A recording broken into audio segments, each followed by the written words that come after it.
한순간에 폭주가 사람과 삶을 산산이 부쉈어요.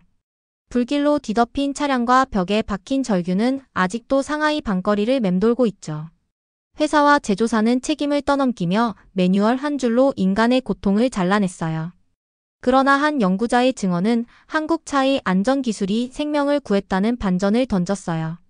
편견으로 다친 마음을 깨뜨릴 마지막 단서가 서울로 이어지는 비행기표 한 장에 달려있죠. 이제 한국이 이 참사의 진실과 구원의 열쇠를 쥐고 있을까요? 오늘의 사연 들어보도록 하겠습니다. 저는 끝없는 슬픔과 죄책감에 짓눌리고 있었어요.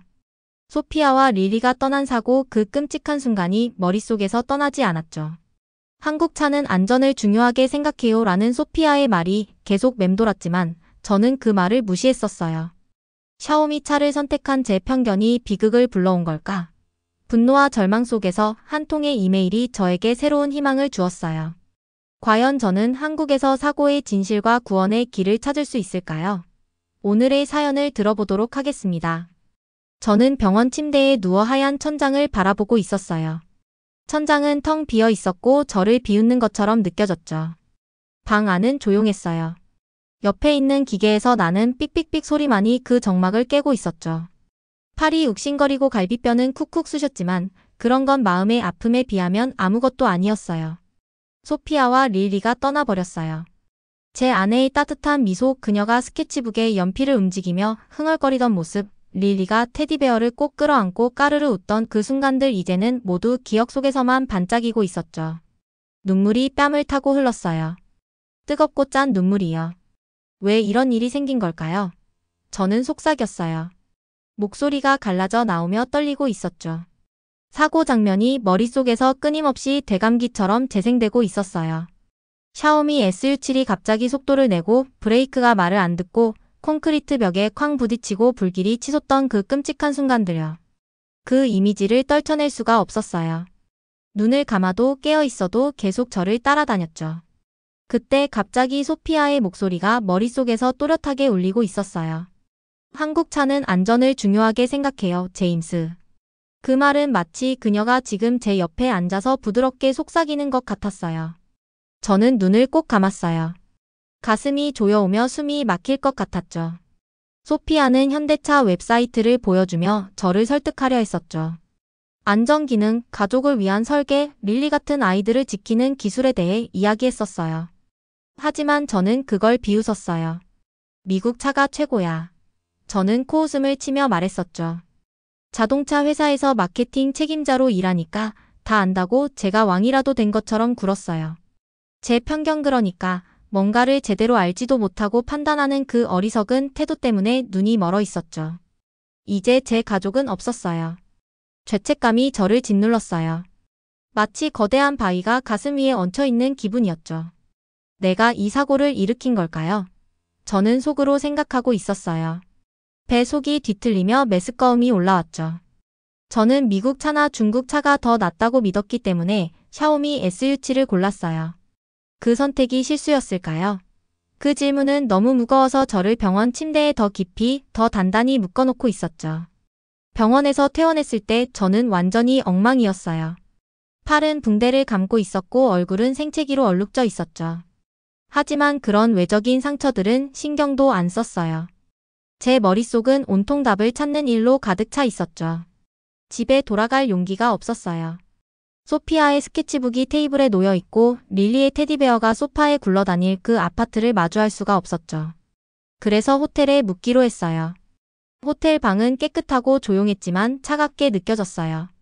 딱딱한 침대에 앉아서 떨리는 손으로 핸드폰을 들었어요. 샤오미 고객센터에 전화하고 있었죠. 저는 제임스 해리슨입니다. 저는 목소리를 차분하게 유지하려 애쓰고 있었어요. 하지만 속으로는 심장이 쿵쾅거리고 있었죠. 제 차가 사고 났어요. 제 가족이 세상을 떠났어요. 왜 이런 일이 생긴 건가요? 저는 간신히 말을 이어갔어요.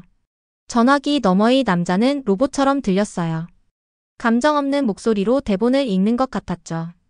해리슨 씨, 유감입니다만 데이터에 따르면 안전 모드를 끄셨더군요. 그건 매뉴얼 478페이지에 나와 있습니다. 그 말을 듣는 순간 얼굴을 세게 맞은 기분이었어요. 머리가 멍해졌죠. 478페이지요. 저는 소리쳤어요. 목소리가 방 안에 메아리치고 있었죠. 누가 500페이지나 되는 매뉴얼을 읽어요? 왜 안전 모드가 기본으로 켜져 있지 않은 거죠? 심장이 터질 것처럼 뛰었지만 속으로는 무너져 내리고 있었어요. 그 사람은 잠시도 멈추지 않고 대답했어요. 법적으로 사용자가 알아야 할 책임이 있습니다. 그 말은 칼처럼 날카롭게 들렸어요. 저는 터져 나오려는 비명을 꾹 참았어요. 제 아내와 딸이 죽었는데 저를 탓하는 겁니까? 저는 이를 악물며 말했죠. 하지만 그는 더 드릴 말씀은 없습니다. 라고만 했어요. 그러고는 딸깍 전화가 끊겼죠. 저는 전화기를 침대에 던졌어요. 쿵 소리가 났지만 그조차도 공허하게 들렸죠. 손으로 얼굴을 감싸고 주저앉았어요. 분노가 가슴을 뜨겁게 태웠지만 절망이 그 위를 뒤덮고 있었어요. 안전은 중요한데 저는 중얼거리고 있었죠. 왜 이렇게 어렵게 만든 걸까요? 혼자인 기분, 세상이 저를 짓누르며 외면하는 기분이었어요. 마치 제가 보이지 않는 유령이 된 것 같았죠. 하지만 그냥 가만히 있을 수는 없었어요. 뭔가 알아내야 했어요. 저는 침대에서 일어나 노트북을 열었어요. 손가락이 떨려서 키보드를 몇 번 잘못 눌렀죠. 샤오미 SU749라고 검색어를 입력하고 숨을 멈췄어요. 화면이 기사들로 가득 찼어요. 그걸 읽는데 심장이 쿵쾅거리고 있었죠. 차가 갑자기 속도를 내서 통제 불능이 됐다는 이야기, 배터리에 불이 붙어 차가 순식간에 화염에 휩싸였다는 이야기, 문이 잠겨서 사람들이 갇혔다는 끔찍한 사례들. 숨이 턱 막혔어요. 다른 사람들에게도 이런 일이 있었던 거예요. 저는 혼잣말을 하고 있었죠. 화면을 스크롤하며 손이 떨렸어요. 베이징에서 한 남자의 SU7이 완전히 타버렸다는 기사를 클릭했어요. 광저우에서는 브레이크가 고장나서 사고가 났다는 이야기도 있었죠. 하지만 모든 이야기는 똑같이 끝나고 있었어요. 샤오미가 법정에서 이기거나 피해자들이 지쳐서 포기하거나. 중국 뉴스를 찾아봤지만 더 기분만 나빠졌어요. 한 헤드라인은 이렇게 쓰여 있었죠. 새 기술은 똑똑한 사용자가 필요하다. 그 문장은 저를 정면으로 겨누는 화살 같았어요. 너 잘못했어, 제임스라고 비난하는 것 같았죠. 저는 노트북을 쾅 닫았어요. 손이 너무 떨려서 키보드가 덜덜거리고 있었죠. 내가 잘못한 게 아니에요. 저는 빈 방에 대고 소리쳤어요. 하지만 속으로는 확신이 없었어요. 정말로 내가 잘못한 걸까? 그 의심이 저를 갉아먹고 있었죠. 다음 날 머리가 멍하고 가슴이 무거운 상태로 회사에 갔어요. 발걸음이 납덩이처럼 무거웠죠. 사장이 저를 사무실로 불렀어요. 그의 표정을 보자마자 좋지 않은 대화가 될 거라는 느낌이 들었어요. 그는 책상에 앉아 있었고 서류 더미 사이로 저를 쳐다보고 있었죠. 제임스, 가족 일은 정말 유감이야. 그는 말했지만 제 눈을 똑바로 보지 않았어요. 그 태도가 저를 더 불안하게 했죠. 하지만 샤오미는 우리 파트너야. 이 사고로 문제를 일으키면 안 돼. 저는 입을 떡 벌리고 그를 쳐다봤어요. 귀를 의심했죠. 문제요? 저는 목소리가 떨리며 말했어요. 제 아내와 딸이 죽었는데 가만히 있으라는 겁니까? 얼굴이 뜨거워지고 손이 저절로 주먹으로 굳어지고 있었죠. 그는 한숨을 쉬었어요. 마치 제가 터무니없는 요구를 하는 것처럼요. 그건 비즈니스야, 제임스. 샤오미와 싸울 순 없어. 그 말은 저를 배신하는 칼처럼 느껴졌어요. 저는 벌떡 일어났어요. 의자가 뒤로 밀리며 넘어질 뻔했죠. 비즈니스요? 이건 제 인생이에요. 저는 소리치며 사무실을 뛰쳐나왔어요. 심장이 터질 것처럼 쿵쾅거리고 있었죠. 복도를 걸으며 숨을 헐떡였어요. 배신당한 기분, 세상 전부가 저를 적대하는 기분이었어요. 동료들이 저를 쳐다봤지만 그들의 눈빛은 차갑게만 느껴졌죠. 그날 밤 저는 비가 내리는 상하이 거리를 헤매고 있었어요. 하늘은 잿빛이었고 비가 세차게 쏟아졌어요. 네온사인이 물에 젖어 흐릿하게 번지고 있었죠. 신발은 무릉덩이에 푹푹 빠져 찍찍 소리를 냈어요. 온몸이 흠뻑 젖었지만 전혀 신경 쓰이지 않았어요. 추위도 젖은 옷의 무게도 느껴지지 않았죠. 내가 가족을 지키지 못했어. 그 생각이 머릿속에서 끝없이 맴돌고 있었어요. 소피아의 얼굴이 떠올랐어요. 그녀의 부드러운 눈빛, 단호하게 현대차를 추천하던 그 순간이요. 한국 차는 안전을 중요하게 생각해. 그녀는 그렇게 말했었죠. 저는 그 말을 비웃었어요. 미국 차가 최고야라고 제가 세상 모든 걸 다 안다는 듯이 떠들었죠. 이제는 그 순간이 저를 찌르는 칼이 되어 있었어요. 제가 얼마나 바보 같았는지 깨달았죠. 저는 가로등 아래 멈춰 섰어요. 비가 얼굴을 타고 흘렀고 눈물과 뒤섞였어요. 가로등 불빛이 비를 뚫고 희미하게 빛나고 있었죠. 미안해, 소피야. 저는 속삭였어요. 목소리가 비에 묻혀 작게 들렸죠. 너 말 안 들었어야 했어. 호텔로 돌아와서 젖은 옷을 벗고 가방을 뒤졌어요. 샤오미 매뉴얼을 찾아내고 있었죠. 그건 학교 교과서처럼 두꺼웠고 손에 들자 무겁게 느껴졌어요. 손이 떨려서 종이를 몇 번 놓칠 뻔했죠. 478페이지를 펼쳤어요. 거의 종이를 찢을 정도로 3개 넘겼죠. 거기 조그맣고 흐릿한 글씨로 이렇게 쓰여 있었어요. 오작동을 막으려면 항상 안전 모드를 켜두세요. 그 문장을 읽는 순간 분노가 폭발했어요. 저는 매뉴얼을 방 저쪽으로 던졌어요. 책이 벽에 쿵 하고 부딪히며 바닥에 떨어졌죠. 왜 이걸 더 잘 안 알린 거예요? 저는 소리쳤어요. 목소리가 갈라져 나오며 방 안을 울렸죠. 숨을 헐떡이며 침대에 주저앉았어요. 포기하고 싶었어요. 가족은 없어졌고 샤오미는 저를 탓하며 도와주지 않았어요. 사장은 입 다물라고 했죠. 도대체 뭐 하러 살아야 하나? 저는 다시 침대에 누워 천장을 쳐다보고 있었어요. 슬픔이 저를 삼키며 깊은 바닷속으로 끌어당기고 있었죠. 숨을 쉬는 것조차 버거웠어요. 그런데 그때 갑자기 뭔가가 바뀌고 있었어요.